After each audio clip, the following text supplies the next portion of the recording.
One, two, three, four. Satu jalur, sejuta info. Assalamualaikum warahmatullahi wabarakatuh.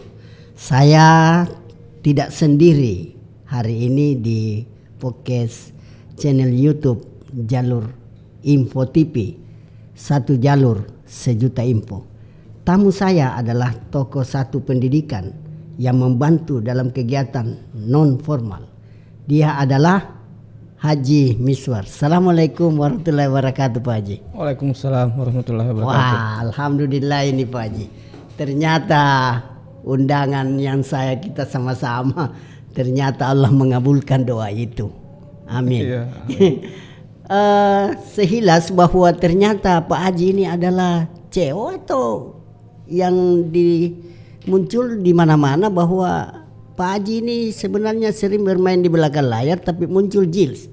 Akhirnya dikenal. Apakah bagaimana itu Jils Pak Haji awalnya sampai-sampai kita juga ini yang sering tahu bahwa Jils ternyata ada di dalamnya Pak Haji Miswar. Bagaimana Pak Haji tentang Jils itu awalnya? Ya, jadi ceritanya itu awalnya waktu masih kuliah. Itu kebetulan mata kuliah sudah selesai, tinggal menunggu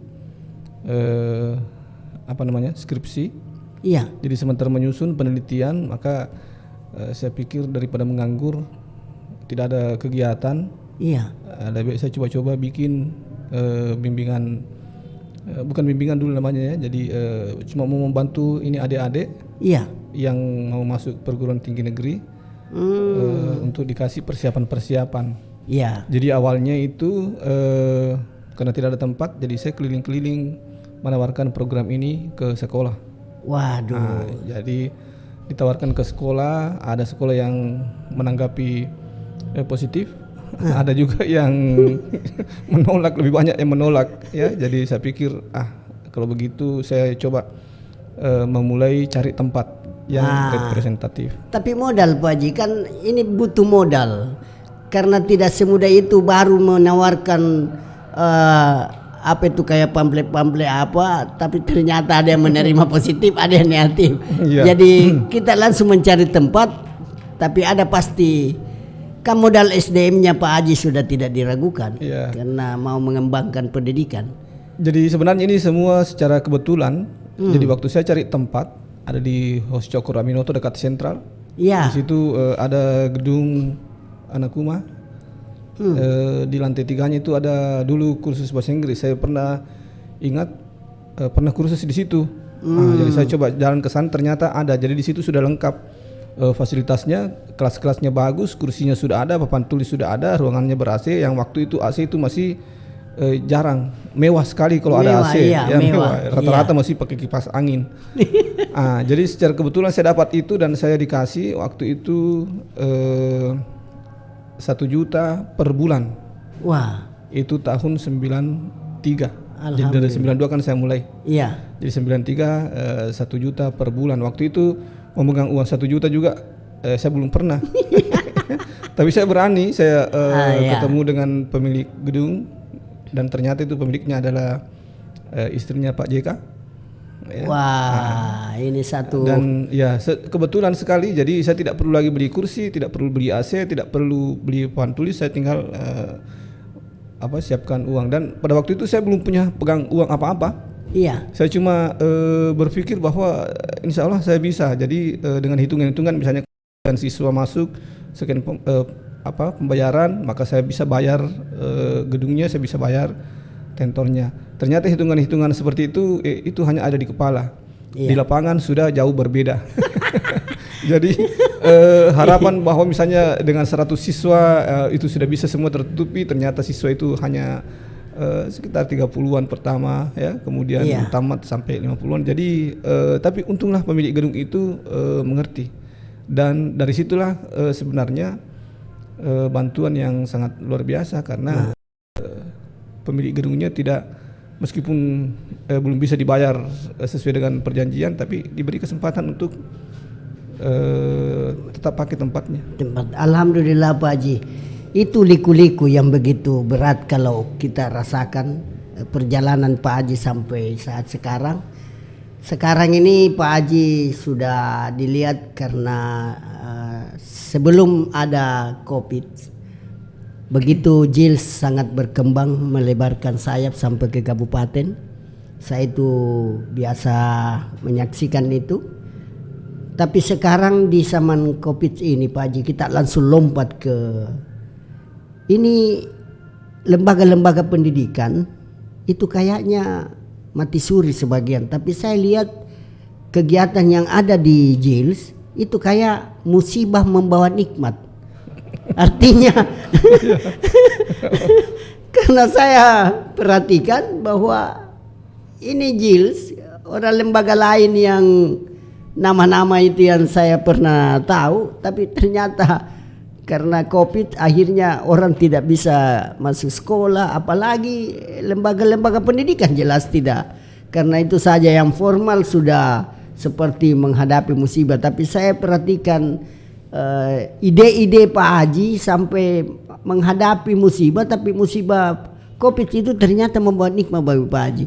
Apa triknya Pak Haji di sini sehingga Ya, sebenarnya semua kena ya, terdampak. Iya. Semuanya terdampak dengan COVID ini. Bukan cuma pendidikan, pariwisata, Betul. semua terdampak ekonomi. Khususnya pendidikan memang luar biasa dampaknya karena tiba-tiba libur. Iya. Ya, jadi begitu tiba-tiba libur, bukan libur ya, tapi belajar di rumah. Nah, belajar di rumah itu online sehingga otomatis tempat pendidikan, bimbingan juga itu harus online. Nah, jadi pada waktu itu lagi keras-kerasnya waktu pertama COVID. Iya. Jadi kantor kita memang tutup semua, kerja di rumah. Di rumah. Nah, tapi hikmahnya itu akhirnya kita terbiasa dengan teknologi seperti ini. Wah, Nah, jadi dari situ kita belajar bahwa ternyata kita bisa Zoom. Akhirnya anak-anak kita pakai juga belajar secara online. Jadi secara online itu, tapi di tempat saya meskipun belajarnya secara online, tapi itu hanya memindahkan papan tulis ke monitor karena Iya. live, iya. ya, jadi interaktif sekali. Tentor itu cuma mengajar di rumah, tapi dia berkomunikasi dengan siswanya. Dan membahas seperti kalau membahas dan mengajar di kelas. Jadi boleh dibilang hampir tidak ada perbedaan kalau di belajar di kelas dengan di online-nya. Karena itu makanya di JILS itu kita sebut live learning. Live learning. Ya, artinya itu Pak Haji, karena bahasa Inggrisku saya agak rusak sedikit. Agak rusak ya. Ya. Saya kira bukan agak rusak sedikit ya, tapi rusak semua. Rusak banyak. Oke Pak Haji, Pak Haji Miswar, saya sudah tergambarkan selayang pandang sampai Pak Haji di sini untuk mengungkap. Ternyata di sisi lain Pak Haji ini adalah alumni SMA Negeri 5 Makassar ya. Ya, betul. Ketua angkatan 86. 86. Ah, jangan disebut angkatannya nanti. Nanti ya. Ketahuan. Tidak usah, angkatan biasa saja. 2006. Iya, karena kalau disebut angkatan biasa dia tersinggung, angkatan darat, angkatan udara, angkatan laut. Nanti kalau disebut angkatan, ternyata senior saya, padahal tadinya dia kira junior. Begitulah kalau orang banyak ide-ide yang begini Pak Haji. Ini kan saya baca di teman-teman di grup itu bahwa akan ada MUBES. Musyawarah besar untuk mungkin tanggal 26 bulan Februari 2022. Saya ingin keluar dari tentang aktivitas Pak Haji. Saya ingin mengetahui karena Pak Haji kan dalam dunia pendidikan sudah hebat, berhasil, sukses. Pasti tahulah bahwa yang jadi nanti pimpinan atau siapapun yang terpilih harusnya ada syarat-syarat atau yang manakah yang paling pantas secara ideal yang memimpin ini nanti Pak Haji, kalau sesuai kacamata Pak Haji begitu. Silakan. Kalau saya tidak salah 2 hari lalu Iya. ada teman yang WA. Bagaimana kalau kita dorong jadi ketua? Dia Iya. disebut saya. Iya, iya. Saya bilang saya tidak mau. Saya mau tidur enak-enak di rumah. Iya, iya, iya. Ya, jadi sebenarnya begini, kalau saya yang paling bagus jadi ketua IKA, ya, itu bukan cuma di SMA 5, di tempat-tempat lain juga. Syarat pertamanya itu adalah figur, Iya, satu. public figure yang bisa dibanggakan. Itu harus itu. Iya, public Jadi figure, iya. yang bisa dibanggakan. Jadi kalau saya ditanya alumni dari mana? Iya. Nah, siapa ketuanya? Jadi saya bangga menyebut ketua saya. Iya. Karena dia misalnya presiden. Siapa yang tidak bangga kalau ketua alumni presiden misalnya? Iya, iya, iya. Saya satu angkatan dengan presiden. Weh, gitu kan. iya, Jadi betul. Ada harus, kebanggaan. ya, bisa Iya. dibanggakan. Bisa dibanggakan. Kalau tidak bisa dibanggakan, tidak dikenal, Iya. orang tidak tahu siapa ini. Ya, itu satu. Iya. Yang kedua, dia sebaiknya paling senior di angkatan itu. Karena kalau dia paling senior, paling tidak bisa dihormati, dihargai, didengar kata-katanya. Iya. Tapi kalau meskipun dia terkenal, bisa dibanggakan, tapi dia masih junior, dia masih segan-segan juga dengan seniornya kalau di sekolah. Seniornya, iya. Jadi itu kalau bisa, misalnya di SMA 5 itu angkatan pertama kalau tidak salah 81, kalau bukan 82. 80-an? Ya, Iya. kita cari orang-orang di situ, saya kira banyak. Anak SMA 5 itu yang sudah sukses di luar, Sukses, itu iya. luar biasa banyaknya. Masalahnya itu mungkin apakah dia mau atau tidak. Iya, gitu. itu. Jadi itu Sudah dua. senior ya. Iya, sudah senior. dua. Yang ketiga, paling tidak dia dikenal baik di internal SMA 5 alumni maupun di luar. Iya, iya, iya. Ya, jadi Internal dan eksternal. iya, Wih, dikenal di luar tapi padahal- tidak dikenal oleh alumni. Iya, tidak, Itu iya. berat juga itu. Susah, iya. Susah. Susah. Jadi tidak terkenal di dalam, tapi meskipun jago sekali di luar, biasanya kan orang begitu nanti setelah hebat di luar, setelah baca biografinya baru ketahuan, oh alumni SMA 5, baru kita rekrut, kita tarik. Ya. Kita bangga memiliki alumni seperti itu. Betul. Jadi saya kira itu saja. Yang pertama tadi itu dia Public figure. ya yang bisa dibanggakan oleh alumni ketika menyebut namanya. Iya. Gitu. Kalau disebut saya jadi ketua alumni SMA 5, disebut nama saya tidak ada yang kenal. Iya, karena kita di bawah. Iya, apalagi Iya. saya jarang muncul. Iya, jarang. Biasa orang cuma dengar namanya. Nama, tapi ya sama saya ini. Baru saya tahu bahwa ternyata ini Haji Miswar ternyata CEO-nya Jils. Padahal selama ini saya tahu bahwa dia hanya alumni SMA 5. Iya. Tapi secara ke dalam sesuai jalur 1986 Pak Haji sudah kita selesai semua. Pasti Pak Haji ada figur-figur selecting kita yang sebenarnya bisa jadi apa ini kayak bisa membantu karena dia sudah berhasil di luar. Iya, Iya. saya kira begini di alumni 86 SMA 5 Makassar itu luar biasa banyak yang sudah sukses sekarang. Iya. Saya bisa sebut misalnya Dr. Samsul Bahri. Iya. Ya, itu direktur Rumah Sakit Pertamina Pusat. Ya, tadinya di direktur Rumah Sakit Pertamina Balikpapan, Iya. kemudian ditarik ke Jakarta.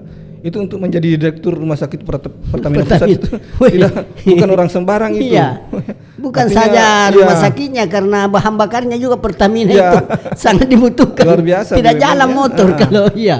Jadi itu rumah sakit yang sangat terkenal. Iya. Dan dia bisa duduk jadi direktur di situ.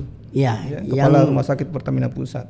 Pak Samsul. Kemudian ya ada lagi teman kita namanya Agus Yuda Basuki.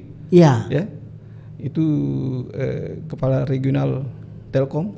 Wih. Ya, Indonesia Timur kalau saya lihat. Wih, Agus banyaknya Yuda. itu. Satu Iya. kelas semua saya ini dulu di IPA. Oh, di IPA. Ya, jadi dulu di SMA 5 waktu 86 itu kelas 3 IPA 1. Kalau seingat saya itu cuma 2 orang yang tidak lulus. Ada 2 orang yang tidak lulus. Tapi tahun berikutnya mendaftar lulus. Lulus. Berarti lulus 100% satu kelas. Wih. Banyak, ada lagi yang di Pegadaian ya, Iya. kepala Pegadaian. Tentara juga, Ada ya. tentara, sudah ada Polisi, jenderal ya, iya. polisi, Iya. ya, Elpis Iya. Rudi ya, yang Iya, sudah Elpis bintang Rudi. 1 ya, bintang 1 kalau tidak salah. Jadi banyak yang bisa, orang-orang seperti itu semuanya bisa maju sebagai sebenarnya kalau sudah senior sekali itu sudah Iya, bisa. sudah bisa, Kita sudah iya. bisa ajukan dia. Iya. Tapi kalau masih ada senior yang lebih hebat, ini, iya. ada senior kita kan banyak juga jenderal. Iya, banyak ada. Jenderal polisi, tentara, Iya. itu kita angkat, itu kita dorong dia untuk ini. Beliau, mereka ini tidak perlu kerja, turun ke lapangan. Iya. Tunjuk saja ketua harian yang bisa bergerak. Tunjuklah junior ini. Iya. Jadi misalnya ada 81, 82 yang jadi ketua, nanti orang-orang di bawah ini yang jadi motor penggeraknya. Iya. Istilahnya kita tinggal di support saja. Karena kalau senior-senior kita tinggal telepon teman yang sudah sukses. Iya. Ini ada sekolah minta bantuan ini, berapa juta? 100 juta. Oke, tunggu saya telepon A, telepon B, telepon C. 1 jam selesai. Iya, betul. Seperti kita waktu Iya. mau rekreasi kan? Rekreasi, iya. Disalin di Iya. telepon Jadi komunikasi. ini keluar dari ini ya. Jadi Iya. panitianya bilang ke saya, kita suruh bayar peserta. Iya. Saya bilang, saya tidak suka kalau orang membayar. Membayar, iya. Karena tidak. kalau bayar nanti dia menuntut. Menuntut, iya. Kenapa makanannya begini? Kenapa hotelnya begini? Iya. Saya bilang tunggu. Iya. Berapa budgetnya? Bikin anggarannya berapa? Iya. Saya tinggal telepon teman-teman. Iya. Ini ada kegiatan begini. Oke, saya menyumbang konsumsi, saya sumbang transport, saya sumbang baju. Iya. 1 minggu terkumpul semua, malah lebih lagi. lebih lagi. Iya, dan ada ini Pak Haji, baru-baru saya baca bahwa ada satu orang yang menanggung semua, mulai busnya, penginapannya, lantas konsumsinya, semua dia tanggung. Ternyata pada akhir kalimat itu mengatakan bahwa apakah ini gaya bahasa mengajak untuk bagaimana kita menyusun cerita. Iya. Dan ternyata cerita aja. Ya. Ya, jadi mungkin itu Pak Haji yang kita sempat ungkap ini di Jalur Info TV. Ternyata saran Pak Haji bahwa yang ideal menjadi seorang pemimpin dalam satu organisasi, apalagi organisasi besar ini, karena mau musyawarah besar alumni SMA 5 Makassar, bahwa dia harus public figure, bisa dibanggakan, dan kedua senioritasnya, karena memang tidak wajar kalau saya masih belum senioritas baru mau diangkat jadi ketua. Dan yang ketiga itu dia punya memang ada yang menjadi satu kayak dikenal di dalam dan dikenal di luar. Ya, mungkin hanya itu kita sempat bincang-bincang tentang bagaimana Selayam Pandan Jils, dan ide dan saran Pak Haji Miswar sebagai CEO Jils mengatakan bahwa itulah tadi, kalau ingin, karena kita ini adalah alumni SMA 5, pasti ada saran dan sumbangan pikiran, walaupun itu hanya sekedar ingin menyapa para alumni SMA 5 dalam melaksanakan nanti MUBES. Pemirsa dan penonton dimanapun Anda berada, kami di Jalur Info TV bersama Haji Miswar CEO dari Jils, bahwa di Jalur Info TV di channel YouTube Satu Jalur Sejuta Info, dan jangan kita lupa subscribe, karena subscribe itu gratis untuk kita. Wabillahi taufiq hidayah. Assalamualaikum warahmatullahi wabarakatuh. Waalaikumsalam warahmatullahi wabarakatuh.